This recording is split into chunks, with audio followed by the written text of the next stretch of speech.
lot of challenges of living in Alaska, and even with that being the case, we still have people moving up here even in 2024.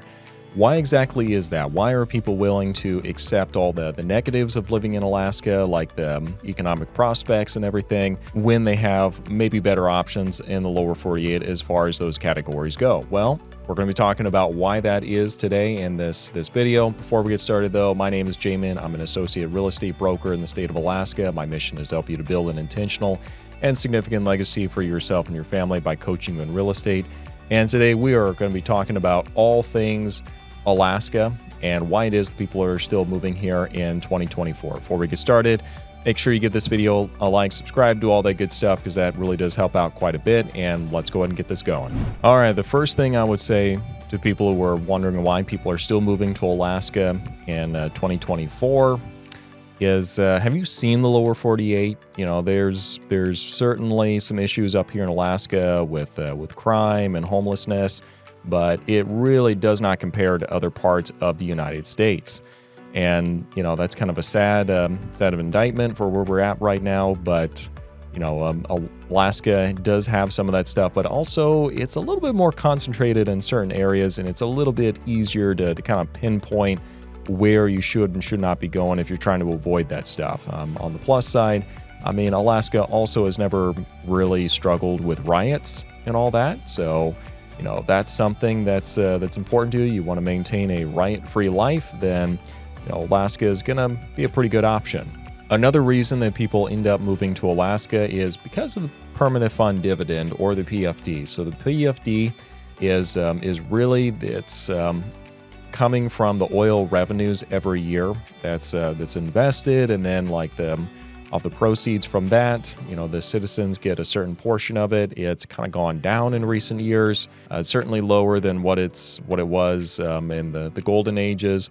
But, you know, this is a good source of income to kind of offset some of the expenses of living up here in Alaska. Now, it's not designed to be something where you just live off of it.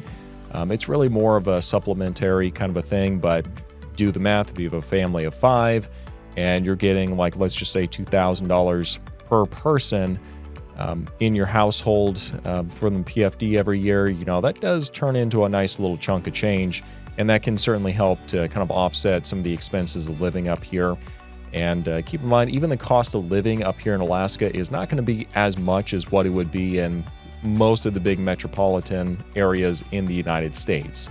And so Alaska's cost of living really has been catching up with a lot of the lower 48. And so if that's the sole reason you haven't wanted to come up here, you might want to take a look and actually compare it to the rest of the big areas in the lower 48, just to kind of get a good benchmark for where we're at currently.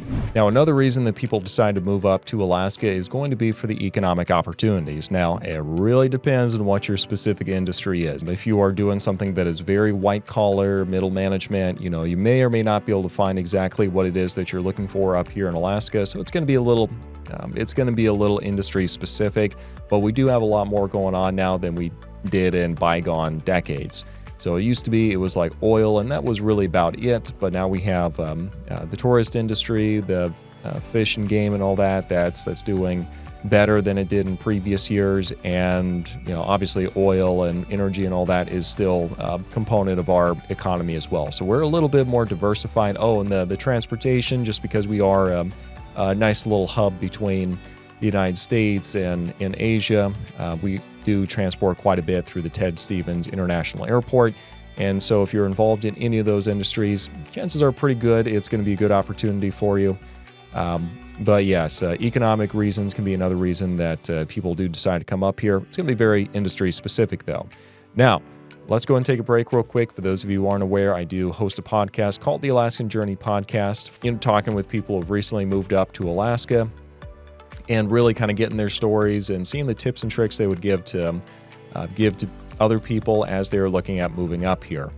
And yeah, that is a really fun podcast to do, and ask questions like, why did you decide on the specific region of the state that you moved into?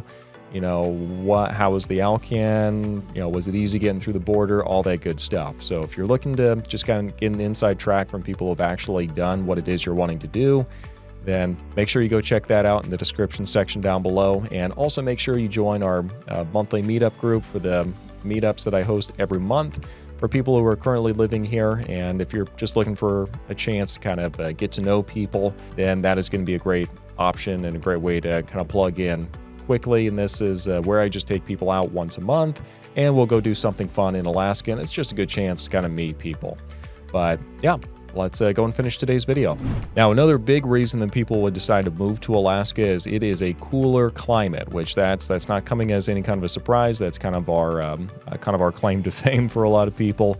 And it's a cooler climate if you're coming from somewhere like Florida, Texas, Louisiana, any of these really southern states that are known for being really hot. And you've kind of done the hot thing, been there, done that, got the t-shirt, and had to tear off the sleeves because it's too hot. Then Alaska probably is going to be a pretty good option for you. The other thing that I would say is that if you are somebody that is a little bit more creatively inclined, Alaska can actually provide a lot of inspiration just because of how beautiful it is up here and the changing of the seasons and all the ability for inspiration that it does provide for along the way. So if you are a little bit more creatively inclined, that is definitely going to be a pretty big perk for you that Alaska does provide that. Now, I don't have the stats right here in front of me, but being in Alaska actually does provide quite a bit of health benefits that are kind of hard to quantify, but I'll give it a shot here. So one of the big health benefits is it's going to be a slower pace of life and less hectic, which creates less stress. And obviously, we should all know at this point, if you're stressed all the time, that is going to show up in a host of health issues for you down the line. Secondly, you're going to have the ability to actually get out and actually work out, and that's just because you're in nature and everything. It's going to be a lot funner to stay active. And so for that reason, you're going to be working out probably more than you have previously. And also the air quality is just going to be so much better in Alaska than it's going to be in most other places. So for that reason, I'm going to say that Alaska is probably a place that offers more health benefits than most other places do. Now, on the other hand, you have to keep in mind if you need a lot of medical services, we do have that up here, but if it's something very specific, then there's a really good chance that we're probably not going to have like a very specialized high-level procedures that are going to need to be done, and you're going to have to be sent to like Seattle or somewhere like that in the lower 48. But as long as you're in good health, it's usually not going to be a concern, but just something to kind of keep in mind. Last but not least, if you are a thrill seeker, someone who really needs a lot of adventure, Alaska really does offer that in droves up here, because there is just any number of directions you can go and any number of activities you can do that is going to be completely different from the day before. And it is going to be an absolute adventure living up here if you're willing to go and find it, because there's a lot of it up here. You just have to be willing to put in the work and actually make it happen.